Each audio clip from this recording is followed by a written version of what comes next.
নমস্কার, জবাব চাই বাংলার এই বিশেষ এপিসোডে আমি ময়ূক রঞ্জন ঘোষ। রামের রোষে, দেবতার রোষে যেন পড়েছে ইন্ডিয়া অ্যালায়েন্স, তছনছ হয়ে যাচ্ছে, তছনছ হয়ে যাচ্ছে।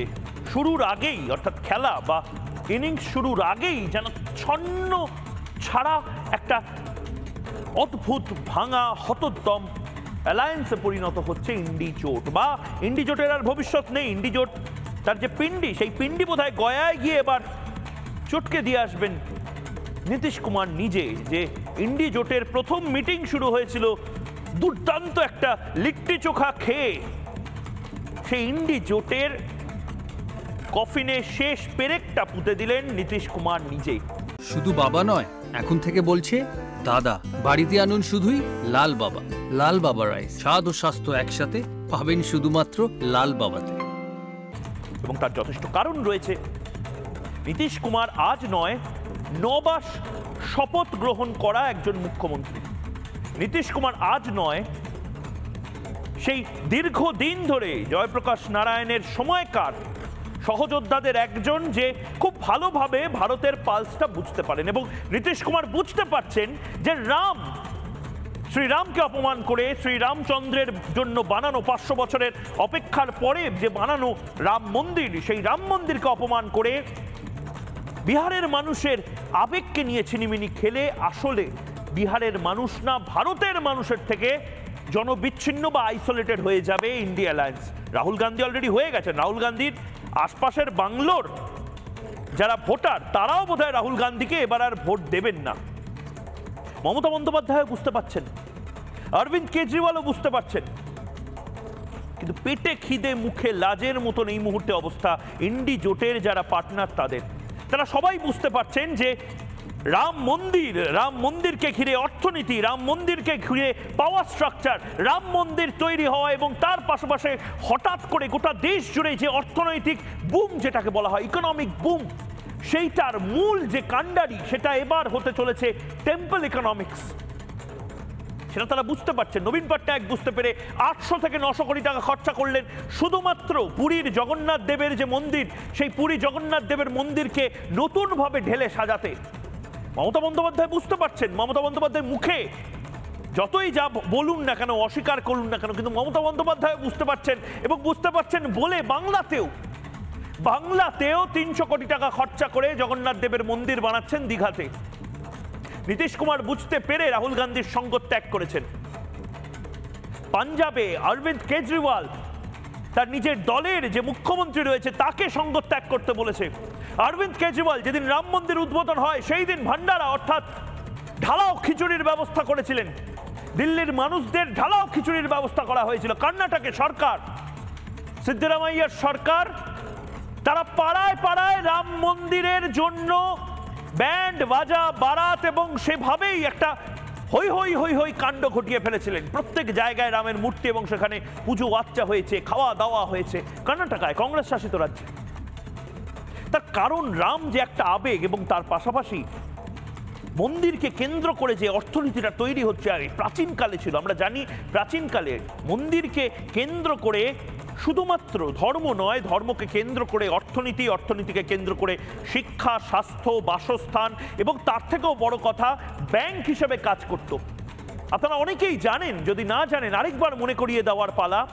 ভারতবর্ষে যত সোনা রয়েছে শুধুমাত্র এই মন্দিরগুলোতে প্রধানমন্ত্রী নরেন্দ্র মোদী চেষ্টা চালাচ্ছেন সেই প্রত্যেকটা মন্দিরের সোনা যদি মনিটাইজ করা যায়, 2 লক্ষ কোটি টাকার বাড়তি সোনা আমাদের অর্থনীতিতে ঢুকবে। এবং তার পাশাপাশি আমরা আজকে হিসেব দেখাবো, ভারতের ডিফেন্স বাজেট যা, প্রতিরক্ষার জন্য যে বাজেট বরাদ্দ রয়েছে ভারতবর্ষে, সেটা রাম মন্দিরে অনুদান বাবদ সেই টাকাটা ঢুকেছে 5000 কোটি টাকা। এখন অবধি 5000 কোটি টাকা রাম মন্দিরে ঢুকেছে। আমি ছেড়ে দিলাম बनारसের কথা, আমি ছেড়ে দিলাম পুরীর কথা, উজ্জয়িনের কথা ছেড়ে দিলাম, আমি ছেড়ে দিলাম দক্ষিণ ভারতের সমস্ত মন্দিরের কথা। ভারতবর্ষ যেভাবে ইটালি ঘুরে দাঁড়িয়েছিল, ভ্যাটিকান ঘুরে দাঁড়িয়েছে, ঠিক সেভাবে মক্কা মদিনা, সৌদি আরব যেভাবে ঘুরে দাঁড়িয়েছে, সেভাবে ভারতবর্ষ আগামী বছরগুলোতে 5 ট্রিলিয়ন ইকোনমির দিকে যে আসতে চলেছে তার মধ্যে থেকে 2 ট্রিলিয়ন ইকোনমি শুধুমাত্র মন্দির থেকে আসবে, তাকে কেন্দ্র করে পর্যটন থেকে আসবে। হিসেব করে বলে দেওয়া হচ্ছে একদম পাটিগণিতের হিসেব থেকে। কেউ যদি অযোধ্যাতে যান, একদিন থাকেন, 2000 টাকা খরচা করেন, বালা কেনেন, মালা কেনেন, হোটেলে খরচা করেন, খাওয়া দাওয়া করেন, এই সমস্ত কিছু বাবদ যদি 2000 টাকাও খরচা হয় এবং অযোধ্যাতে যদি 1 বছরে যেভাবে হিসেব দেওয়া হচ্ছে 2 কোটি মানুষ আসেন, এখান থেকেই 2000 কোটি টাকা 2000 কোটি টাকা শুধুমাত্র উত্তরপ্রদেশ সরকারের বাজেটে ঢুকবে। এর পাশাপাশি পুরী আছে, পুরী জগন্নাথ মন্দিরে কেউ গেলেন, 5 দিন থাকলেন, উজ্জয়িনে মহাকাল মন্দিরে গেলেন, বেনারসে গেলেন, আগ্রা ঘুরে এলেন। তার পাশাপাশি গোটা দেশে এবার যে ইকোনমিক্সের কথা বলা হচ্ছে, temple economics, manufacturing sector, service sector, এই সমস্ত কিছুতে আসবে হয়তো উন্নয়ন, কিন্তু তার পাশাপাশি গোটা পৃথিবীর যে ধন নাই, ভারতবর্ষের সে ধন আছে, তা হলো সনাতন সংস্কৃতি। সেই সনাতন সংস্কৃতি 5000 বছরে সেগুলোকে এবার বিশ্বের মানুষের সামনে তুলে ধরা। যেভাবে মক্কা মদিনা তুলে ধরেছে, যেভাবে ভ্যাটিকান সিটি তুলে ধরেছে, এক একটা শহর যেভাবে নির্মাণ হয়েছে, কেন পৃথিবীর প্রাচীনতম শহরকে আমরা সেভাবেই পোর্ট্রে করব না বেনারস? আর প্রশ্ন ঠিক শেখা জায়গাতেই। মমতা বন্দ্যোপাধ্যায় মানছেন, কিন্তু মমতা বন্দ্যোপাধ্যায় মুখে কিছু বলছেন না। মমতা বন্দ্যোপাধ্যায় জানেন যে মন্দিরকে কেন্দ্র করে পর্যটনকে কেন্দ্র করে গোটা অর্থনৈতিক উন্নয়ন, এই সমস্ত কিছু বাংলাতেও সম্ভব।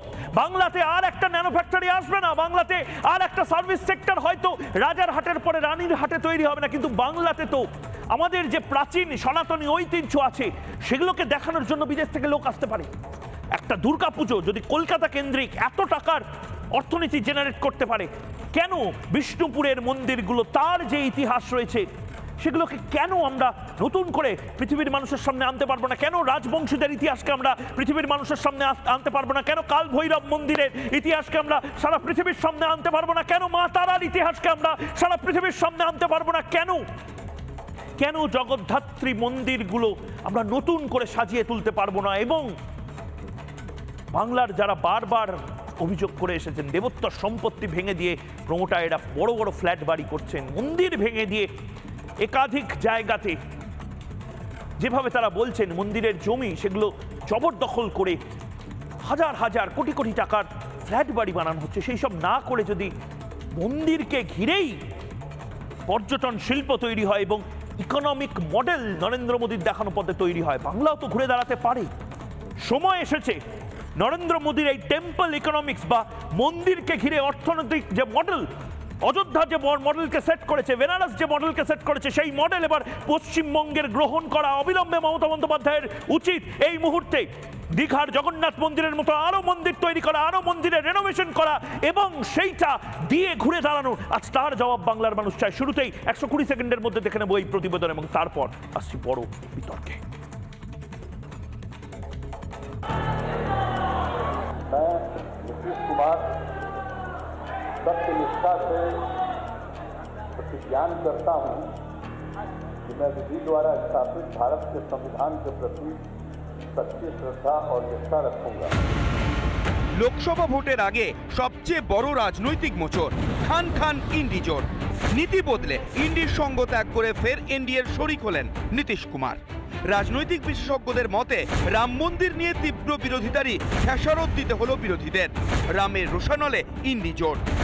যে ছিদ্রান্বেষী বিরোধীরা অযোধ্যায় রাম মন্দির করে কি হবে এই বলে গলার শিরা ফাটিয়েছে, সেই রাম মন্দিরই পথ দেখাচ্ছে বিকল্প অর্থনীতির। এনএসএসওর পরিসংখ্যান বলছে 3 লক্ষ কোটি টাকার অর্থনীতি আনবে মন্দির, যা দেশের আর্থিক বৃদ্ধির হারের প্রায় 2.5%। অযোধ্যা, বারাণসী, মথুরা, উজ্জয়িনী, পুরী, তিরুপতির মতো আরও তীর্থ শহর থেকে আয় হবে লক্ষ কোটি টাকা। দার্জিলিং থেকে শুরু করে সুন্দরবন, তারাপীঠ থেকে শুরু করে দক্ষিণেশ্বর, কালীঘাট, 5 বিট এক একটি জেলায়। তার ফলে শুধুমাত্র পরিকল্পনার অভাবের জন্য পশ্চিমবঙ্গের পর্যটন, সাগর, পাহাড়, পশ্চিমবঙ্গের পর্যটন ক্ষেত্র বারবার মার খাচ্ছে। যদিও এখনো সেই কথা মানতে নারাজ তৃণমূল। মমতা বন্দ্যোপাধ্যায় 2011 সালের 20 মে মুখ্যমন্ত্রী হওয়ার পর সার্বিকভাবে বাংলার পর্যটনকে যে জায়গায় নিয়ে গেছে, আজকে ওয়ার্ল্ড ট্যুরিজমের অন্যতম একটা স্পট হচ্ছে বাংলা। তিনি এখানে সব ধর্ম, সব বর্ণ, সব সম্প্রদায়, সব জাতপাতের মানুষকে সাথে নিয়ে সার্বিক উন্নয়নের পথে হাঁটেন। বিজেপির মতো রামচন্দ্রকে মাঠে নামিয়ে ভোটের ময়দানে রাজনীতি করেন।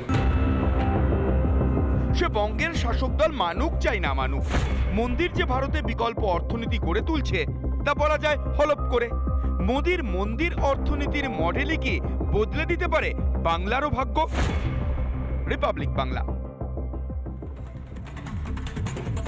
আমি শুধু দেখানোর চেষ্টা করছি যে একটা মন্দির, সেই মন্দিরকে কেন্দ্র করে কি বিপুল পরিমাণ টাকা জেনারেট হয়। প্রচুর মানুষ, আবারও বলছি, ভারতবর্ষের প্রতিরক্ষা বাজেট যা, সেই বাজেটের যত টাকা 5,000 কোটি টাকা, সেটা ইতিমধ্যে অযোধ্যার যে রাম মন্দির, সেই রাম মন্দিরে শুধুমাত্র ডোনেশন পারপাসে এসেছে। তারা 24/7 ভান্ডারা খুলে দিয়েছে, অর্থাৎ দিন রাত দুপুর বিকেল সন্ধে সমস্ত সময় যে যাবে সেখানে সামান্য ভাত, ডাল, সবজি, আলু ভাজা, মিষ্টি পাবে বিনামূল্যে। এরপরে প্ল্যান করা হচ্ছে হাসপাতাল খোলার, এরপরে প্ল্যান করা হচ্ছে স্কুল খোলার। এগুলো সমস্ত কিছু রাম জন্মভূমি ট্রাস্ট থেকে করা হবে। একবার দেখে নিই যে সারা দেশে এই মুহূর্তে মন্দির অর্থনীতি কি বিকল্প, যেটা নরেন্দ্র মোদী বলছেন 2 ট্রিলিয়ন ইকোনমি তৈরি হতে পারে। অযোধ্যায় 5,450 কোটি টাকা শুধুমাত্র দান বাবদ 2021 সাল থেকে 2024 সালে 890 কোটি টাকা তোলার একটা টার্গেট তারা সেট করেছিলেন। সারা পৃথিবী থেকে মানুষকে বলেছিলেন 890 থেকে 900 কোটি টাকা আমরা চাই ডোনেশন বাবদ আসুক। 5,000 কোটি টাকা এসেছে। এই মুহূর্তে অযোধ্যার পরে তিরুপতি মন্দিরে আপনারা জানেন তিরুমালায় 3,023 কোটি টাকা শুধুমাত্র দান বাবদ অর্থ তিরুপতির মন্দির তারা পায়। বৈষ্ণোদেবীতে 2,000 কোটি টাকা দান করা হয় এবং সেই অর্থ, মানে আমি বলছি রিজার্ভ মানি, রিজার্ভগুলো ভাবুন। আম্বাজির মন্দিরে 4,174 কোটি টাকার দান, সেই দান তার রিজার্ভ অফিসিয়াল ডেটা এই মুহূর্তে বলছে। দ্বারকাধীশে দান 1,172 কোটি টাকা, ভাবুন এখানেই প্রায় 10,000 কোটি টাকা হয়েছে। সোমনাথ মন্দিরে দান 1,205 কোটি টাকা। এর পাশাপাশি স্বর্ণ মন্দিরে 690 কোটি টাকা। আপনি জানেন যে সারা পৃথিবী থেকে শিখ সম্প্রদায়ের শুধু মানুষ নয়, বহু সম্প্রদায়ের মানুষ আসেন, সেখানে সেবা করে চলে যান, যে যার মতন পারেন দান করেন। তিরুপতিতে শুধুমাত্র সোনা, আমি যে কথাটা বলছিলাম, gold reserve 2 trillion gold reserve. যদি এই গোল্ডকে, এই সোনাকে মনিটাইজ করা যায়, 130 কেজি সোনা শুধুমাত্র তিরুপতির মন্দিরে রয়েছে। এর পাশাপাশি আর কোথায় কোথায়, শিরডি সাই বাবার যে মন্দির, সেখানে 380 কেজি সোনা রয়েছে, গোল্ড রিজার্ভ ভারতবর্ষের, যেটাকে ধরেও বলা হচ্ছে এটাকে যদি মনিটাইজ করা যায়। শিরডি সাই বাবার 380 কোটি টাকা, তিরুপতি মন্দির, এরকম ভাবে বারবার যে কথাটা বলা হচ্ছে, মন্দির মানে শুধুমাত্র ধর্ম নয়। মমতা বন্দ্যোপাধ্যায় বুঝতে পারছেন, হয়তো নীতিশ কুমার বুঝতে পারছেন, মমতা বন্দ্যোপাধ্যায় হয়তো অ্যাপ্লিকেশনেও এনে ফেলেছেন। কারণ মমতা বন্দ্যোপাধ্যায় যে ইকোনমিটা সেট করতে চাইছেন এখানে, শুধুমাত্র এখন ম্যানুফ্যাকচারিং ইন্ডাস্ট্রির কথা বলছেন না, এখন দীঘার যে জগন্নাথ মন্দির, সেই ইকোনমির কথাও বলা হচ্ছে। যারা এই মুহূর্তে রয়েছেন তাদের সাথে আলাপ করিয়ে দেবো। রয়েছেন রাজশ্রী লাহিড়ী বিজেপি মুখপাত্র, রয়েছেন অনির্বাণ ব্যানার্জি আইনজীবী, মানস ভট্টাচার্য রাম গবেষক রয়েছেন সুমন মুখার্জি, ডক্টর মুখার্জি রয়েছেন অর্থনীতিবিদ, এবং দীপঙ্কর সরকার অধ্যাপক রয়েছেন। আমি প্রত্যেকের কাছে যাবো। শুরুতেই সুমনবাবু আপনার কাছে যেতে চাই। টেম্পল ইকোনমি খায় না মাথায় দেয়, বাংলার মানুষ ছেড়ে দিন, ভারতের মানুষও এতদিন অবধি আমরা অন্তত জানতাম না, কিন্তু এখন টানা এই প্রমোশনটা করা হচ্ছে যে মন্দিরকে ঘিরেও অর্থনীতি তৈরি হতে পারে, এবং অযোধ্যা সেটা দেখিয়ে দিচ্ছে। অযোধ্যায় একদিকে খাবারের যোগান, লার্জেস্ট ফুড প্রোগ্রাম করা হচ্ছে, এবং তার পাশাপাশি বলা হচ্ছে যে বাজেটটা, প্রতিরক্ষা বাজেট আমাদের, সেই পরিমাণ টাকা অযোধ্যায় শুধুমাত্র দান বরাবর এসছে। 5 ট্রিলিয়ন ইকোনমি, 5 লক্ষ কোটি টাকার ইকোনমিতে পৌঁছাতে 2 লক্ষ কোটি টাকা নাকি শুধুমাত্র টেম্পল ইকোনমি থেকে আসতে পারে, এবং সেই লক্ষ্যেই ভারত এগোচ্ছে। ঠিক না ভুল? একেবারেই ঠিক। কারণ মন্দির ইকোনমি বা আমাদের ভারতবর্ষে spiritual tourism is very important. শুধু 4 ধাম, 12টা জ্যোতির্লিঙ্গ বা বেনারস দেখলে হবে না, এটা পৃথিবীর সর্বত্রই। আজকের ভ্যাটিকান কেন, মক্কা কেন, আজকের আঙ্কর ভাট ভিয়েতনামে কেন? কারণ এটা এত বড় জিনিস যে সব লোক ওতেই যায়। আর যে দেশ এরমভাবে ধর্ম প্রচার করে না, তারা ক্রিয়েট করে। যেরকম ওল্যান্ডোতে আমরা মিকি মাউস, ডোনাল্ড ডাক এই তৈরি করে একটা থিম পার্ক করে দিই, কেন না তাতে ট্যুরিস্ট আসবে। ট্যুরিজম আসা মানে শুধু মন্দির ইকোনমি ডেভেলপ হওয়া নয়। আজকের অযোধ্যায় যে এয়ারপোর্টটা এসেছে, তার থেকে লখনৌ 150 কিলোমিটার দূর, আর একটু নিচে নামলে বেনারস। আমরা কি জানি যে সেকেন্ড লার্জেস্ট রেভিনিউ আর্নিং হবে ফ্রম ইউপির থেকেই সবচেয়ে বেশি রোজগার হবে। আমরা অনুমান করছি যে 5 ট্রিলিয়ন ইকোনমি যখন হবে 500 বিলিয়ন খালি ইউপির থেকে আসছে, 2 নম্বরে পৌঁছে যাবে। এবং এটা সর্বত্রই জানা, কারণ আমাদের পশ্চিমবঙ্গেও দুর্গাপুজো যখন হয়, এখানে যখন আমরা 75 কোটি টাকা পাই, ওটা খালি 5 দিনের জন্য। মনে করুন একটা স্থায়ী জায়গা যদি আমাদের করতে পারি, পুরী যেরকম, রামেশ্বরম যেরকম, দ্বারকা যেরকম, বদ্রীনাথ যেরকম, তাহলে ক্রমাগতভাবে সেইখানেই আসবে। কিন্তু খালি মন্দির করলে হবে না, তার আনুষঙ্গিক অনেকগুলো জিনিস আছে, যেরকম রাস্তাঘাট, airport, railway, hotels. Property price 900% বেড়ে গেছে। এমনকি অমিতাভ বচ্চন ওইখানে টাকা ঢালছেন। কেন ঢালছেন? কারণ জানেন এইখানে বেড়ানোর মতো মনোরম জায়গা হবে। আজকের ব্যাঙ্গালোর গার্ডেন্সে বা মাইসোরে লোকে যায় কেন? মানে বাগান হলে সুন্দরভাবে ফোয়ারা তুলতে কে না যাবে। আমাকে এটা দেখতে হবে কমপ্লিটলি অর্থনৈতিক চোখ থেকে। মানুষ যে জিনিসটা ভালোবাসে সেইখানে যদি আমরা নিয়ে যাই, সব জাতি সেখানে যাবে। কেন যাবে না? সুন্দর জায়গায় বেড়াতে গেলেই ওইটা হবে।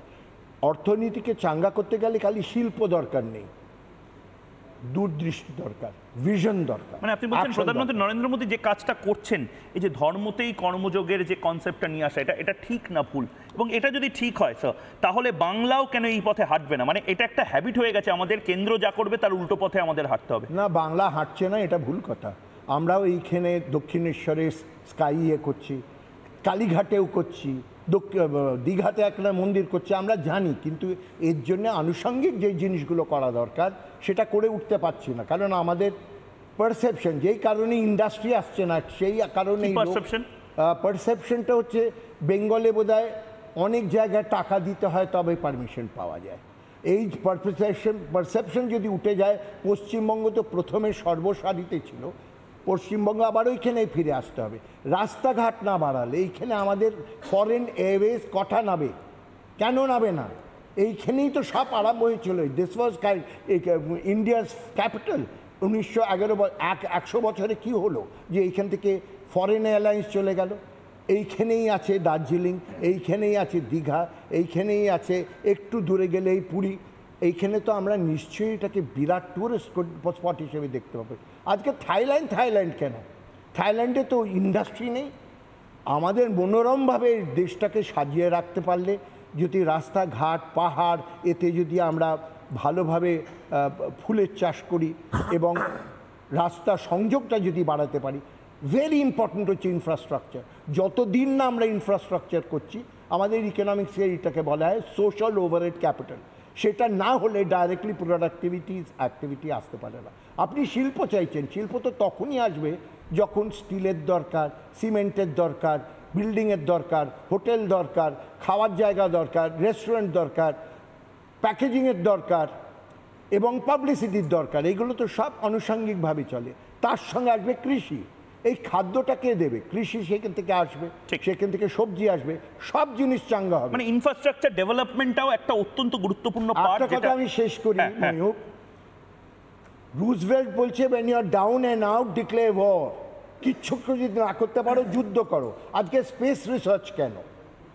আমাদের কোনো কারণেই ইনভেস্টমেন্ট কম হতে পারে না। ইনভেস্টমেন্টটা, বিনিয়োগটা সবচেয়ে ইম্পর্টেন্ট। সেটা কোথায় করছি সেটা অজুহাত।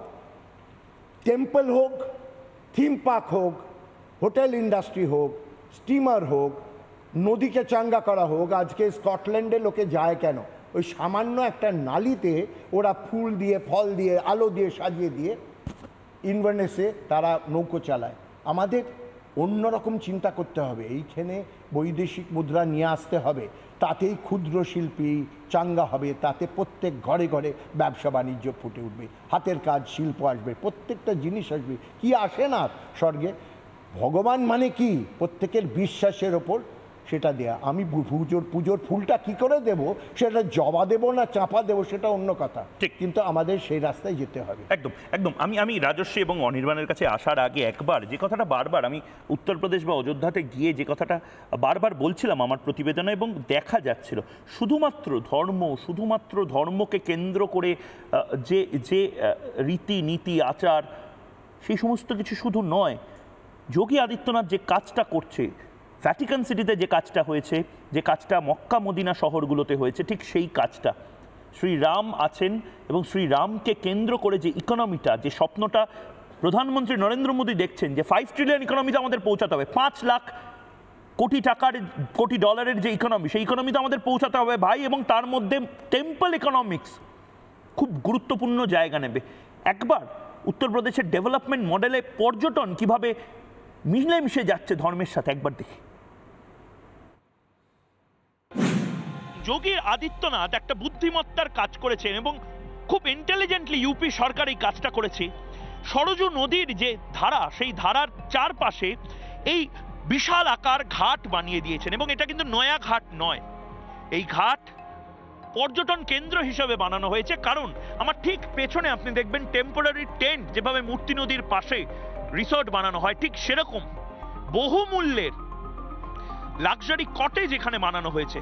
এবং এই কটেজগুলোতে যারা মন্দিরে এসছিলেন সেলিব্রিটিরা, রজনীকান্ত থেকে শুরু করে অনুপম খের থেকে শুরু করে অমিতাভ বচ্চন, অভিষেক বচ্চন, দীপিকা পাদুকোন থেকে শুরু করে বিরাট কোহলি, সচিন তেন্ডুলকর, সবার জন্য এই টেন্টগুলো রেখে দেওয়া হয়েছিল, এই কটেজগুলো রেখে দেওয়া হয়েছিল। এবং সেখানে আপনি বহুমূল্যে কিছু গাড়িও দেখতে পারবেন। এই যে গোটা ইনফ্রাস্ট্রাকচারটা তৈরি হচ্ছে এবং আরও যে তৈরি এখনো চলছে কাজ, এবং তার পাশে অভূতপূর্ব কিছু ক্যাফে করে দেওয়া হয়েছে, এবং তার পাশে লাক্সারি কটেজের যে হাট, সেই হাট করা হয়েছে।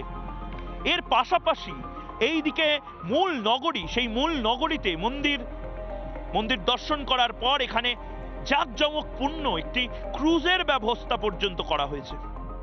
এবং আমি এখানকার যারা মানুষ তাদের সাথে কথা বলছিলাম, বহু জায়গা থেকে, হরিয়ানা, দিল্লি থেকে বহু ছোট ছোট ব্যবসা করেন, ফুচকা বিক্রি করছেন, পকোড়া বিক্রি করছেন, তারা বলছেন যে আমাদের 1,500-2,000 টাকা এই সময়ই এক এক দিনে আয় হয়ে যাচ্ছে। ভাবুন, 1,500-2,000 টাকা শুধু পকোড়া বিক্রি করে, শুধুমাত্র ঝালমুড়ি বিক্রি করে। মমতা বন্দ্যোপাধ্যায় হয়তো এক্ষেত্রে দাঁড়িয়ে, মুখ্যমন্ত্রী রাজ্যের, তিনি হয়তো এক্ষেত্রে দাঁড়িয়ে ঠিক যে প্রচুর টাকা হয়তো আমাদের যারা ছোট ছোট এভাবে চপের দোকান দিচ্ছেন বা মুড়ির দোকান দিচ্ছেন তারা আয় করতে পারেন, কিন্তু মমতা বন্দ্যোপাধ্যায়, মুখ্যমন্ত্রী মমতা বন্দ্যোপাধ্যায় বা তার ক্যাবিনেটকে তো এটাও বুঝতে হবে যে তার পাশাপাশি মন্দিরটা এবং মন্দিরকে ঘিরে যে ইকোনমি, যে অর্থনীতি, সেটা করাও প্রয়োজন। রাজ্যে, আমাদের বাংলায় জগন্নাথ ধাম, তার আদলে দীঘাতে একটি জগন্নাথ মন্দির, শ্রী জগন্নাথ দেবের মন্দির তৈরি হচ্ছে, সেটা নিয়ে কিন্তু কেউ কোনো সমালোচনা করছে না, যদিও সেটা রাষ্ট্রের খরচায়, রাজ্যের 200 কোটি টাকা খরচা হয়। আর এখানে যে মন্দির, 500 বছরের যে লড়াই, সংগ্রাম, ইতিহাস, সভ্যতার লড়াই, তাকে কেন্দ্র করে যে এই মুহূর্তে মন্দিরটা তৈরি হচ্ছে, এবং সেই মন্দিরকে কেন্দ্র করে যে ইকোনমি এবং তার পাশাপাশি ইনফ্রাস্ট্রাকচার ডেভেলপ হচ্ছে, সেইটা দেখালে, সেটা বললেই কেন ইন্ডিজোট পার্টনারদের এত গায়ে জ্বালা হচ্ছে, তার জবাব বাংলার মানুষ চায়। ক্যামেরা পার্সন রবির সঙ্গে ময়ূক রঞ্জন ঘোষ, রিপাবলিক বাংলা, সরজু নদীর পার। আমি রাজস্বীর কাছে যাব। রাজস্বী, তোমার ভাটপাড়া বলতে প্রথমেই কি মাথায় আসে? অর্জুন সিং, বোমা, গুলি, বন্দুক? ভাটপাড়া বলতে নিশ্চয়ই না, মৃতদেহ, প্রতিদিন রিপোর্টারের গিয়ে সেখানে বুলেটের দাগ খোঁজা। এবার আমি ঠিক এর উল্টো, এবার তুমি হয়তো জানো বিষয়গুলো, কিন্তু আমি ঠিক এর উল্টোটা, আমার যারা দর্শকেরা রয়েছেন তাদের যদি বলি, ভাটপাড়ার সাথে শ্রী চৈতন্যদেবের ওতপ্রোতভাবে সম্পর্কিত কিছু জিনিস আছে। ভাটপাড়া বলতে শ্রী জগন্নাথ দেব, তার ধামকে কেন্দ্র করে কিছু জিনিস আছে। ভাটপাড়া বলতে বৈষ্ণব ধর্মের বহু জিনিস আছে যেগুলো পিছিয়ে পড়েছে, এবং আমরা আমাদের পর্যটনটাকে বুলেট পর্যটনে পরিণত করতে পেরেছি। কেন আমরা করতে পারবো না? যদি অযোধ্যা করতে পারে, বাংলার এত শ্রী চৈতন্যদেবকে কেন্দ্র করেই এত জিনিস আছে, সারা পৃথিবীর মানুষ তো আসতে পারেন, শুধু মায়াপুর কেন? কেন অন্য জায়গায় নয়? কেন অন্য সাবডিভিশন নয়? ময়ূকদা, শ্রী শ্রী মহাপ্রভু চৈতন্যদেব পিছিয়ে পড়েছেন কারণ এগিয়ে বাংলা হয়েছে, এগিয়ে বাংলা, বোমায় এগিয়ে, চাকরি চুরিতে এগিয়ে, সমস্ত কিছু চুরিতে এগিয়ে। যাই হোক, তুমি যেখান থেকে শুরু করলে যে স্বামী বিবেকানন্দ ধর্মের মধ্যেই কর্মযোগের কথা বলেছিলেন, স্বামী বিবেকানন্দ বলেছিলেন এদেশে যা কিছু হবে হলে ধর্মের মাধ্যমে হলেই হবে, না হলে হবে না। তোমাদের রাস্তা ঝাড় দেওয়া, প্লেগ নিবারণ, সমাজনীতি, তাও যদি ধর্মের মাধ্যমে করতে হয় তাহলেই হবে, না হলে হবে না। দেখো ময়ূকদা, 22শে জানুয়ারি 1,25,000 কোটি টাকার ব্যবসা শুধুমাত্র রাম মন্দির কেন্দ্রিক গোটা ভারতবর্ষে হয়েছে, ট্রেডার্স অ্যাসোসিয়েশন জানাচ্ছে। শুধু 25,000 কোটি টাকার ব্যবসা ইউপিতে হয়েছে, 40,000 কোটি টাকার ব্যবসা দিল্লিতে হয়েছে। তো আমি জানি না এরা প্রত্যেকে কোন ক্ষেত্রে বলছেন, এগুলো কিন্তু আমরা কেউ বলছি না, ট্রেডার্স অ্যাসোসিয়েশন বলছে। স্টেট ব্যাংক অফ ইন্ডিয়ার রিসার্চ, তিনি বলছেন যে এস্টিমেটেড ট্যাক্স কালেকশন হতে চলেছে অযোধ্যার জন্য 5,000 কোটি টাকা আগামী বছরের জন্য। ইউপি, উত্তরপ্রদেশের শুধু ট্যাক্স কালেকশন আগামী বছরের জন্য হতে চলেছে 4 লক্ষ কোটি টাকা বেশি। বর্তমানে ইউপি যা রোজগার করে ট্যাক্সে, তা থেকে 4 লক্ষ কোটি টাকা। তুমি বলছো সায়নী ঘোষ তো বলছে বাটি হাতে বসতে হবে মানুষজন। না, সায়নী ঘোষ যখন যে আপনি আচরে অন্যের শিখাও, যে শিবলিঙ্গে কন্ডম পরাবে সে মন্দিরের সামনে বাটি নিয়ে বসার কথাই চিন্তা করবে, তার অন্য কিছু মাথায় আসবে না। এবার দেখো, ভাটিকানে প্রত্যেক বছর আনুমানিক 90 লক্ষ মতন পিলগ্রিমেজ সেখানে হয়। মক্কাতে আনুমানিক 2 কোটি বছরে দর্শনার্থীরা যান বা পিলগ্রিমেজ হয়। অযোধ্যার বলা হচ্ছে বছরে 5 কোটি টাকা, অর্থাৎ ভাটিকান এবং মক্কাকে মিলিয়ে তার প্রায় দ্বিগুণ সংখ্যায়। তো তার থেকে যে রোজগার হবে না, 5 কোটি মানুষ বছরে যাবেন, বছরে যাবে। তো 5 কোটি মানুষের এক একজন যদি 1,000 টাকা করেও খরচা করেন, তার মানে হিসেবটা হচ্ছে প্রায় 5,000 কোটি টাকা। আমি শূন্যে বড় কাঁচা ময়ূকদা, আমি বলতে পারবো না একটা 5,000 কোটি টাকা শুধুমাত্র এই টেম্পল ট্যুরিজম থেকে আসতে পারে উত্তরপ্রদেশে। হ্যাঁ, আজকে 27টা এয়ারপোর্ট আছে উত্তরপ্রদেশে। পশ্চিমবঙ্গে কটা এয়ারপোর্ট আছে মহিষদা? তুমি একটা আমি হাতে গুনে বলতে পারি। কলকাতায় আছে, কলকাতা 8টা আছে অল টোটাল। তার মধ্যে কয়েকটা আছে নেই ওরকম ব্যাপার একখানা আছে। অন্ডাল তুমি কোনোদিন নেমেছো কি? তুমি কি আর কোনো ওই বাগডোগরা, কলকাতা, এগুলোই মূলত আমরা নামি, কিন্তু আছে 8টা। যাই হোক, তো উত্তরপ্রদেশে যদি 27টা থাকতে পারে, পশ্চিমবঙ্গে 8টা, যেখানে কিন্তু ব্রিটিশ আমলের বহু এয়ারপোর্ট এখনও ডিফাঙ্ক্ট হয়ে পড়ে আছে পশ্চিমবঙ্গের বিভিন্ন জায়গায়। কিন্তু আমরা করতে পারলাম না, আমরা নদিয়া ট্যুরিজম করিডোর করতে পারলাম না, আমরা বাঁকুড়া পুরুলিয়া এই ট্যুরিজম করিডোর করতে পারলাম না, আমরা মেদিনীপুরের, যেটাকে আমরা ছোটবেলায় তাচ্ছিল্য করে বলতাম গ্র্যান্ড ক্যানিয়ন অফ গনগনি, তো সেই গ্র্যান্ড ক্যানিয়ন অফ গনগনি কিন্তু দারুণ একটা জায়গা, কিন্তু গনগনিকে আমরা তুলে আনতে পারলাম না। আমাদের দক্ষিণ 24 পরগনা, আমাদের ভাদু, টুসু, পুরুলিয়ার কোনো কিছুই পারলাম না। বেথুয়াডাহুরে অত বড় একটা ফরেস্ট রিজার্ভ। শুধু তাই নয়, আমি রাজস্বী একটা জিনিস তুমি যেহেতু মনে করালে, আমি নিজে টালিগঞ্জ এলাকার মানুষ এবং আমি নিজে যেহেতু সামান্য কিছু কাজ করেছি এই আদি গঙ্গা এবং তার ইতিহাস সোশিওলজিক্যাল জায়গাটা নিয়ে। আদি গঙ্গা দিয়ে তো বেহুলা লক্ষিন্দর পাস করার গল্প আছে, ওখানে এমনকি রাজপুরের বেহুলার ঘাট রয়েছে, বিভিন্ন চাঁদ সওদাগরকে কেন্দ্র করে গল্প রয়েছে। মানে আমি বলছি বিদ্যাধরী নদী থেকে যে সভ্যতাটা আমাদেরও অনেক স্মৃতি বহন করে চলেছে, বেহুলার স্মৃতি, লক্ষিন্দরের স্মৃতি, সেগুলোকেও তো আমরা কিছু করলাম না। মমতা বন্দ্যোপাধ্যায় বলেছিলেন যে এটা রিস্টোরেশন করবেন, আদিগঙ্গার যে পরিষ্কারের কাজ, সেই কাজটা রাজ্য সরকার কতটা করলো? তোমারা এইগুলো এইখানেই আমি লিখে রেখেছিলাম। দেখো, আমি নদিয়ার একটা এক্সাম্পল দিই। তুমি বিদ্যাধরীর কথা বললে, জলঙ্গি, চূর্ণী, অঞ্জনা, পাগলাচণ্ডী, মাথাভাঙা, এই নদীগুলোকে নিয়ে নবদ্বীপ বা নদিয়া ডিস্ট্রিক্ট ছিল। এক একটা নদী মজে গিয়েছে, এক একটা জায়গায় এসে এন্ড করে গেছে, বাকিটা পুরো পলি পড়া। এটাকে কোনো রেস্টোরেশন করে। এবং তুমি যে বিদ্যাধরীর কথা বললে এবং আদিগঙ্গার কথা বললে, রাজপুর, সোনারপুরে কয়েকশো বছরের পুরনো যে মন্দির আছে, মা বিমলার মন্দির আছে, কত প্রাচীন, মানে আমরা কিন্তু কেউ খুব কম জানি। ওখানে কারা করলেন এই সেটেলমেন্টসগুলো, এই চত্বরগুলো, এগুলোকে নিয়ে কোনো কিছু করা। তুমি আজকে নদীর কথা বললে, আমরা প্রত্যেকেই তারাপীঠে গেছি। দ্বারকা নদী, যেটা বর্ণনা আছে যে বামদেবের গুরুদেব কৈলাসপতি কি ভয়ঙ্কর সেই দ্বারকা নদী পেরিয়ে ওপার থেকে তারাপীঠের দিকে আসছেন। আজকে তুমি দ্বারকা নদীকে দেখো, দ্বারকা নদীর কি অবস্থা, দুটো পাড়ের মাটি একদম দখল করে দোমাকদম সেখানে হোটেল উঠে যাচ্ছে। পুরো নদীটা একটা আদিগঙ্গার থেকেও ছোট খাল হয়ে গেছে। শর্ট টার্ম গেইনের জন্য লং টার্ম গেইনটাকে কেন, নিজেই নিজের যে স্বপ্নগুলো, যে ভিশনটা, সেটা কেন ভেঙে দিচ্ছে? তোমরা কি প্রমোটার নির্ভর আত্মনির্ভর একটা ইকোনমি চাও অনির্বাণ, না তোমরা চাও যে গোটা ভারতবর্ষ, দেখো মমতা বন্দ্যোপাধ্যায় যে বুঝতে পারছেন এই আন্দাজটা, পালসটা, মমতা বন্দ্যোপাধ্যায় অ্যাস্টিউট পলিটিশিয়ান যাকে বলে, এবং উনি নিশ্চয়ই বুঝতে পারছেন যে আমাকেও এই যে ঝড়, এই সুনামি, সেটা খড়কুটোর মতন অন্যদের মতন ভাসিয়ে নিয়ে যেতে পারেন বলেই তিনি বারবার মন্দিরকে কেন্দ্র করে বিভিন্ন জায়গাতে যাচ্ছেন। নীতিশ কুমার হাত ছেড়ে দিলেন। অরবিন্দ কেজরিওয়াল রাম মন্দির যেদিন হলো সেদিন ভান্ডারা খুলেছিলেন গোটা দিল্লিতে, ফ্রিতে তুমি গেলে তুমিও খিচুড়ি খেয়ে চলে আসতে পারতে। কর্ণাটকার সরকার, কংগ্রেসের সরকার, তারা পাড়ায় পাড়ায় প্যান্ডেল বানিয়েছিল রামে। মানে প্রবলেমটা তোমরা যাদের রামকে নিয়ে প্রবলেম, তারা তো বুঝতে পারছো যে এই আগুনে তোমাদেরও হাত পুড়বে। দেখো, যদি সত্যি সত্যি যা যা বলছো সুনামি, আগুনে হাত পড়ে এসব থাকতো না, তাহলে তোমাকে এত প্রচার করতে হতো না। আমি প্রচার করছি না, তোমাকে আমি শুধু কাঠবিড়ালির কাজটা করছি, যে বিশাল মহাযজ্ঞটা চলছে সেটাও করতে হতো না। সাংবাদিকের কাজ তো কাঠবিড়ালির কাজ করা নয়। অবশ্যই যদি একটা শ্রেণীর সংবাদ মাধ্যম টানা মিথ্যাচার করে যায়, সেই রামচন্দ্রকে তাঁবুর মধ্যে রেখে দেয়, তাহলে সেটা নিয়ে বলতে হবে না? নিশ্চয়ই বলো। বিষয়টা হচ্ছে যে এত যদি কিছু থাকতো গ্রাউন্ডে, মানে বাস্তবেই যদি থাকতো, এত প্রচার লাগতো না।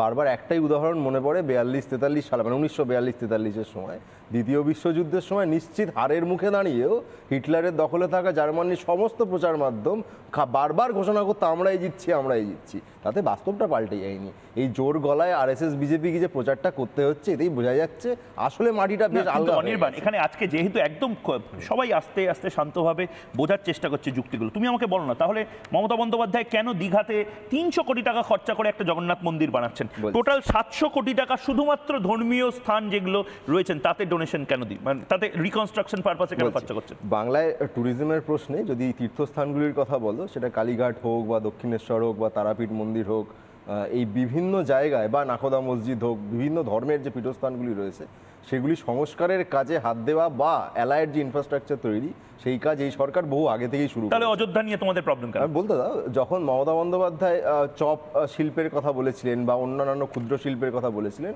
তখন দিব্যি হাসাহাসি করেছিলে। আর তোমাকে যখন দেখলাম যে ওখানে একজন টিকা লাগাচ্ছে, তোমাকে বোধহয় টিকা লাগিয়েছিল, কত টাকা তাকে দিলে আমি জানি না, সেটা বলোনি। সে বলছে 300-400 টাকা করে রোজগার হচ্ছে দিনে, তখন তুমি বলে আরে বাবা দারুণ দারুণ, এত টাকা। এবার 300-400 টাকা ইউপিতে রোজগার করলে দিনে, সেটা দারুণ, আর এখানে কেউ চপ বিক্রি করে 1000 টাকা রোজগার করলে সেটা খুব খারাপ। প্রবলেমটা হচ্ছে ইউপিতে যে মানুষটা চপ বিক্রি করছে আজকে, আমি নিজে দেখে এসেছি, আবার দরকার হলে তুমি বলছো, মানে আমার আবার হয়তো যেতে হতে পারে, যে চপ বিক্রি করছে সে কালকে হয়তো একটা মোবাইল ফ্যাক্টরিতে কাজ করবে নয়ডাতে, পরশু সে হয়তো ফৈজাবাদে তার একটা কেমিক্যাল ফ্যাক্টরিতে কাজ পাবে, তারপরেও যদি সে তার কাছে অপশন থাকে সে অযোধ্যায় যেতে পারে, বানারসে সে যেতে পারে। মানে আমি বলছি শুধুমাত্র সেখানে চপ শিল্পটাকে শিল্প ভাবা হচ্ছে না অনির্বাণ, সেখানে টেম্পল ইকোনমিক্স আছে, সেখানে ম্যানুফ্যাকচারিং সেক্টর আছে, সেখানে সার্ভিস সেক্টর আছে, এবং সেখানে বুলডোজার দিয়েও অনেক কাজকর্ম করার জন্য বুলডোজারের ফ্যাক্টরি আছে অনির্বাণ। ঠিক ঠিক, সেখানে যদি সবাই কাজ টাজ পায়, আমি খুব বাংলায় কি একটা বুলডোজার বাবার দরকার? হ্যাঁ নিশ্চয়ই দরকার, তাহলে তোমার এই স্টুডিওটা ভেঙে একটা মন্দির টন্দির করে দেবে, অনেক কাজ পাবে। মানে তোমাদের জায়গাটা তোমরা যেখানে নামিয়ে এনেছো, সেখানে তোমরা বুঝতে পারছো না যে এই যে বিশাল বড় কর্মযজ্ঞ চলছে, সেই কর্মযজ্ঞে তুমি যদি একটু ইনিশিয়েটিভ নাও, আমরা সবাই ইনিশিয়েটিভ নাও, কারণ রাজ্যের শাসক দল হিসেবে তোমরা আছো। তোমরা কেন নরেন্দ্র মোদীকে বলবে না, তোমরা কেন ভারত সরকারকে বলবে না যে আমরাও ইনিশিয়েটিভ নিতে চাই, যেভাবে নবীন পটনায়ক নিচ্ছে? ভালো তো, আমি তো বুলডোজার। নবীন পটনায়কের পলিসি কি ভুল? আমি নবীন পটনায়ক এখন ইন্টারেস্ট, অবশ্যই 800 কোটি টাকা পুরী জগন্নাথ মন্দির পারপাসে খরচা করেছেন, ভালো করেছে। এখানেও কালীঘাটের ক্ষেত্রে, দক্ষিণেশ্বরের ক্ষেত্রে কত কোটি টাকা খরচা হয়েছে, তুমি একটু হিসাবটা দিও। তাহলে সেটা বলো, জোর গলায় বলো যে তোমরা মন্দিরের জন্য, সনাতন ধর্মের জন্য, সনাতন সংস্কৃতির জন্য এত ভালো করে কাজ করছো, তোমরা জোর গলায় বলো জয় শ্রীরাম। একই কথা মন্দিরের জন্য যেমন প্রযোজ্য, এই রাজ্যের ক্ষেত্রে, সরকারের ক্ষেত্রে, মসজিদ বা গুরুদ্বারা বা চার্চের ক্ষেত্রেও প্রযোজ্য। আমি প্রথমেই বলেছি, সমস্ত ধর্মের যে বিখ্যাত তীর্থস্থানগুলি রয়েছে সেগুলির ইনফ্রাস্ট্রাকচার তৈরি, অ্যালায়েড ইনফ্রাস্ট্রাকচার, এবং তাদের সংস্কারের জন্য সরকার বহু আগে থেকে কাজ করছে। দ্বিতীয়ত, একটা শেষ করে একটু, তুমি যেটা বলছিলে যে ইউপিতে যারা বিভিন্ন কারখানায় কাজ পেতে পারে বলে বলছো, আমি খুব খুশি হব যে যেখানে সবাই, ইউপির যত মানুষজন বিভিন্ন রাজ্যে ছড়িয়ে আছেন, আমাদের এখানে কোটি কোটি রয়েছেন বলে অনেকে বলেন, আমি জানি না, তারা সবাই ইউপিতে যদি কাজ পেয়ে যান, আমার কোনো আপত্তি নেই। বেশ দীপঙ্কর দা বারবার যে কথাটা জবাব চাই বাংলাতে আপনি টানা বলে গেছেন যে এটা একটা রিক্লেম করা হচ্ছে, রিভাইভাল হচ্ছে। 5000 বছর আগে যেভাবে মন্দির পাওয়ার সেন্টার ছিল, মন্দিরগুলি সমস্ত কিছু নির্ধারণ করতো ইকোনমিক্স, আবার সেই যুগটা ফিরে আসছে, এবং তাতেই ওয়েস্টার্ন ওয়ার্ল্ড, ওয়েস্টার্ন মিডিয়ার সমস্যাটা হচ্ছে। দেখুন, একটা কথা আছে প্রচলিত অনির্বাণ, যে রাম আয়েঙ্গে খুশিয়াল আয়েঙ্গে। আজকে কিন্তু ময়ূক, সেই কথাটা কিন্তু প্রমাণ হয়ে গেছে। ভাই বলছিল রাজশ্রী, আমি ওই পরিসংখ্যান দিকে যাচ্ছি না, কিন্তু পরিসংখ্যান একটা ছোট্ট করে দিতে পারি। 2024 সালের যে স্যাটেলাইট পিকচার এসেছে এবং তার আগে তার 10 বছর আগে যে স্যাটেলাইট পিকচার অযোধ্যা এসেছে, সেই দুটো পিকচারের সামঞ্জস্য মাধ্যমে আমি আজকে দেখছিলাম গ্লোবাল ইকোনমিক্সের একটা ফোরামের একটা রিপোর্ট দেখছিলাম, যে তারা বলছে যে পুরো অযোধ্যা একটা global city. This is the called global city. যে হবে নাই বা কেন? যদি মক্কা মদিনা হতে পারে, ভ্যাটিকান সিটি হতে পারে, অযোধ্যা সিটি কেন হবে না? একদম রাইট, যে গ্লোবাল সিটির রাজপথ। আজকে হচ্ছে গ্লোবালাইজেশনের যুগ। গ্লোবাল সিটি ভারতবর্ষের একটা রাজ্য হয়েছে, কোটি কোটি টাকা ইনভেস্ট হচ্ছে। শুধু তাই নয়, একটা জিনিস পরিসংখ্যান এখানে ছোট্ট করে দেওয়া যে 2022 সালের যে পরিসংখ্যান আছে, 2022-এর লাস্টের দিকে ভারতবর্ষের জিডিপি যা ছিল, সে জিডিপি যেটা ছিল, যেটা বলছে 7.6%, তার মধ্যে মন্দির ইকোনমিতে ভারতবর্ষেতে 3.02% হচ্ছে গিয়ে জিডিপি এসছে। এবং পরিসংখ্যানে সেই তারা ইকোনমিক্স ফোরামে বলছেন যে আগামী বছর এই 20 তারিখের পর থেকে 22 তারিখের পর থেকে এই সংখ্যাটা ভারতবর্ষে আমার একটা ছোট করে 10 সেকেন্ড, সেটা হচ্ছে যে এটা হচ্ছে খুবই ভালো প্রস্তাব দিবঙ্কর দা দিচ্ছেন। আমার একটা প্রস্তাব আছে। আমি প্রস্তাব দেইনি ভাই, আমি বললাম যেটা হয়েছে সেটা ধরেই আমার একটা প্রস্তাব রয়েছে, বিজেপি সমস্ত পার্টি অফিসগুলো ভেঙে টেঙে সেখানে একটা মন্দির করা। আপনি তো দ্বিতীয় কথা হচ্ছে কি, ঠিক আছে হয়েছে 10 সেকেন্ড হয়ে গেছে। আরে তৃণমূলের পার্টি অফিসে দুদিন পরে মাঝামাঝি পড়বে, ওটা স্বাস্থ্য কেন্দ্র হবে পশ্চিম বাংলায়। রাজি নয়, রাজি নয়, আমরা জানি। আমরা শুরু করব। আমরা একেবারে ভট্টাচার্য বলেছিলেন রামের জন্মভূমি নিয়ে ডিসপিউট আছে, আমি তন্ময়কে বলেছিলাম আমি মুক্তির দিয়ে আমরা শুরু করব। বুলডোজার যেখানে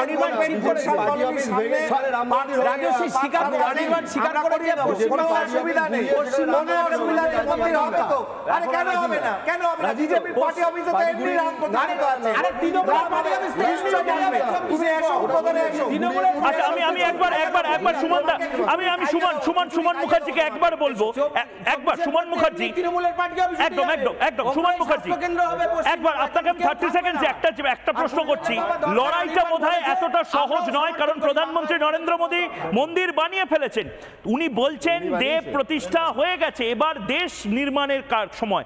দেশ নির্মাণ করতে গেলে 5 ট্রিলিয়ন ইকোনমি, কয়েকদিনের মধ্যে ইউনিয়ন বাজেট পারবেন 2024-এ 5 ট্রিলিয়ন ইকোনমিতে পৌঁছাতে? আমার একটাই বক্তব্য, রামকে নিয়ে তর্কই হতে পারে না, কারণ রাম যেই সময় যেই যুগে এসেছেন তখন নাথিজম আসেনি, অর্থাৎ শ্রীকৃষ্ণ এবং মহাভারত আসেনি। সেই সময় কোনো রিলিজনই ছিল না। নাথিজম, জৈনিজম, বুদ্ধিজম সবচেয়ে আগে আমাদের সংস্কৃতি, আমাদের সিভিলাইজেশনের প্রথম কনসেপ্ট হচ্ছে রাম। যেই জন্যে আর্কিওলজিক্যাল সার্ভেতে এইটা যে হিন্দুদের জায়গা প্রমাণ করে দিয়ে যান একজন মুসলমান। এবং এর পাশাপাশি জ্ঞানবাপীর যে বর্তমান যে স্থাপত্য, সেই স্থাপত্যের নিচেও যে মন্দির ছিল এবং তার যে নিদর্শনগুলো রয়েছে, সেটাও আর্কিওলজিক্যাল সার্ভে অফ ইন্ডিয়া বলছে। আমি মানসদা আপনাকে নির্দিষ্টভাবে আজকে অনুরোধ করেছিলাম এখানে আসার জন্য, তার কারণ দেখুন, আমার খারাপ লাগে, আমার মতন বহু দর্শক আছেন তাদেরও খারাপ লাগে। মানে যে উত্তরপ্রদেশ দিয়ে যে বাসটা এগোচ্ছে উন্নয়নের, গুজরাট দিয়ে যে বাসটা এগোচ্ছে উন্নয়নের, এটা তো আমাদের প্রাপ্য। আমরা শুধুমাত্র রাজনৈতিক আকচাকচির জন্য কেন এই যে অনির্বাণ বা রাজশ্রী বা দীপঙ্কর দা যে কথাটা বলছে, কি সুন্দর এক একটা করে আইডিয়া রাজশ্রীরা দিচ্ছিল। শ্রী চৈতন্যদেবকে কেন্দ্র করে একটা গোটা করিডোর কেন হতে পারবে না? আদি গঙ্গাকে কেন্দ্র করে যে আমাদের চাঁদ সওদাগর বা মঙ্গল কাব্যের যে ইতিহাসগুলো, সেগুলো নিয়ে, এগুলো তো সারা পৃথিবীর ইন্টারেস্ট আছে। জার্মানি যদি বেদিক লিটারেচার নিয়ে একটা গোটা ডিপার্টমেন্ট বানিয়ে দিতে পারে, আমাদের বাংলার যে সনাতন সংস্কৃতি, সেটাকে নিয়ে কেন ট্যুরিজম আরও ডেভেলপ করবে না? আমরা কিসে পিছিয়ে আছি? শুধু জার্মানি নয়, অক্সফোর্ডের একটা আলাদা ডিপার্টমেন্ট আছে যেখানে ইন্ডোলজি পড়ানো হয়, শুধু ভারত তত্ত্ববিদ্যা। তার কারণই হচ্ছে বাঙালি মনন যে জায়গায় পৌঁছেছে, মানে যে জায়গায় আমাদের ত্রুটিটা, সেটা হচ্ছে মন্দির এবং ধর্ম, এই দুটো সম্পর্কে আমাদের কনসেপ্ট ক্লিয়ার নয়। প্রথম কথা হচ্ছে যে মন্দির ব্যাপারটা কিন্তু শুধুমাত্র পুজো দেওয়া নয়। আমরা যদি প্রাচীন আচার সর্বস্ব না, একেবারেই নয়। গত 4000 বছরে যদি তুমি মন্দির কালচার দেখো, তাহলে সেটা হচ্ছে যে একেবারে আয়ুর্বেদ থেকে মেটালর্জি, তার একটা গবেষণাগার হচ্ছে মন্দির। আয়ুর্বেদ মানে ধরো মন্দিরে যে চরণামৃত যেটা দেওয়া হয়, সেটাতে কি কি দেওয়া হয়, তুলসী, মধু, সবগুলো হচ্ছে আয়ুর্বেদিক সিরাপ, তার একটা গবেষণাগার। আবার যদি সাহিত্যে ধরো, পৃথিবীর প্রথম ব্যাকরণ লেখা হচ্ছে মন্দিরে বসে পাণিনির ব্যাকরণ। তার মানে মন্দির হচ্ছে নিরন্তর একটা গবেষণা কেন্দ্র, এডুকেশনাল হাব, সবই তাই। তুমি যদি নালন্দা ধরো, মন্দির, হ্যাঁ, মানে নালন্দাকে যদি ধরো 10,000 ছাত্র 1000 টিচার মানে 10:1 রেশিওতে পড়ানো হতো মন্দির কেন্দ্রিক, যেখানে 12টা দেশের ছেলেমেয়েরা সেই জায়গা থেকে ভাটপাড়া যে আমি বলছি মেটালজি, আমি বলছি মেটালজি মানে ধাতুবিদ্যা যেটা, সেটা মন্দির কেন্দ্রিক, মানে ভারতবর্ষই একমাত্র যেখানে ডাস্টলেস আয়রন তৈরি হতো, যার স্যাম্পেল বলতে আমরা জানি কুতুব মিনারে আছে, লোহাতে জং ধরে না, বাচ্চাদেরকে পড়ায়। ভারতবর্ষের 8 জায়গাতে আমি দেখে এসেছি, যেটা যেহেতু ওটা আমার একটা সাবজেক্ট ছিল মন্দির কেন্দ্রিক সভ্যতা, তো ভারতবর্ষের 8 জায়গাতে ওর থেকেও বড় বড় পিলার আছে, মানে যেটা কুতুব মিনারে আছে। ইতিহাস বইতে নেই, না ইতিহাস বইতে নেই। তার কারণই হচ্ছে মন্দির কেন্দ্রিক ডাস্টলেস আয়রন তৈরিটা ভারতবর্ষের সভ্যতার একটা অঙ্গ ছিল, যে কি করে আমি জংহীন লোহার তৈরি করব, সেটা মধ্যপ্রদেশের অমরাবতীতে তৈরি হতো। এবং মজার ব্যাপার হচ্ছে সেই লোহা বিদেশে রপ্তানি হতো, পরিবর্তে আমরা সোনা নিতাম, মানে লোহার সম ওজনের সোনা আমদানি হতো আর কি। এখন তুমি যেটা বললে, প্রসঙ্গে ফিরি, চৈতন্যদেবকে নিয়ে একটা বড় কাজ হতে পারে, সেটা হচ্ছে চৈতন্যদেব যে পথ ধরে উড়িষ্যায় গিয়েছিল নবদ্বীপ থেকে হেঁটে, তার প্রত্যেকটা জায়গাতে একটা করে স্মৃতিচিহ্ন আছে। সেগুলোকে কোনোটা জায়গার নাম হচ্ছে বিশ্রামতলা, প্রচুর আছে এরকম, পশ্চিমবঙ্গে এরকম বিশ্রামতলা প্রচুর আছে। যে দক্ষিণ কলকাতায় বৈষ্ণবঘাটা রয়েছে, কবি সুমনের বাড়ি যেখানে, সেখানেই বৈষ্ণবঘাটা রয়েছে। হ্যাঁ এইরকম, তো সেইটাকে যদি করিডোর করা হয় তাহলে একটা অসাধারণ ট্যুরিজম সেন্টার হবে আর কি। সমস্যা হচ্ছে যে সেই ভাবনার যেটা অভাব, সেই ভাবনার অভাবটা এখন বাঙালিদের মধ্যে খুব আছে। সেটার থেকে যতক্ষণ না আমরা বেরোতে পারছি, ততক্ষণ আমরা ভাবতেই পারবো না যে অন্যান্য রিলিজিয়ানের ক্ষেত্রে যেটা প্রযোজ্য, সনাতন ধর্মের ক্ষেত্রে সেটা প্রযোজ্য নয়। এখানে ধর্ম মানেই নিজেকে বাড়িয়ে তোলা। নিজেকে বাড়িয়ে তোলা মানে আমরা পাহাড় কেন যাই, আমরা সমুদ্র কেন যাই না, নিজের থেকে বড় কিছুকে দেখতে চাই। ভারতবর্ষের ধর্ম মানে হচ্ছে তাই যে বৃহত্তর কিছুর সন্ধান করা। তো এখানে তোমাকে একটা মজার তথ্য দিই, সেটা হচ্ছে দক্ষিণ পূর্ব এশিয়ার সব থেকে বড় রাম মন্দির কোথায় আছে জানো? মালয়েশিয়া, 100% মুসলিম কান্ট্রি। 1989 পর্যটন কেন্দ্র হিসেবে, হ্যাঁ মানে পারেখ বলে ওখানে একটা জেলা আছে, তারা যখন দেখলো যে এখানে রাম মন্দির নিয়ে, অযোধ্যা নিয়ে ডিসপুট শুরু হলো 1989-এ, তারা পৃথিবীর দক্ষিণ পূর্ব এশিয়ার সব থেকে বৃহত্তর রাম মন্দির বানালো। আবুধাবিতে বিপুল ট্যুরিজমের জন্য, একদম আবুধাবিতে কি বিপুল পরিমাণ অর্থ ব্যয় করে রাম মন্দির তৈরি হচ্ছে। পৃথিবীর বড় বড় মন্দিরগুলোর একটা হতে চলেছে এই আবুধাবির রাম মন্দির। অস্ট্রেলিয়াতে তৈরি হচ্ছে রাম মন্দির, তার একটাই কারণ, শ্রী রামচন্দ্রতে মজে আছে গোটা পৃথিবী। এই ধর্মকে কেন্দ্র করে অর্থনীতিতে মজে আছে গোটা উন্নত রাষ্ট্রগুলো, এবং ভারতবর্ষ এটাকেই কাজে লাগাতে চাইছে।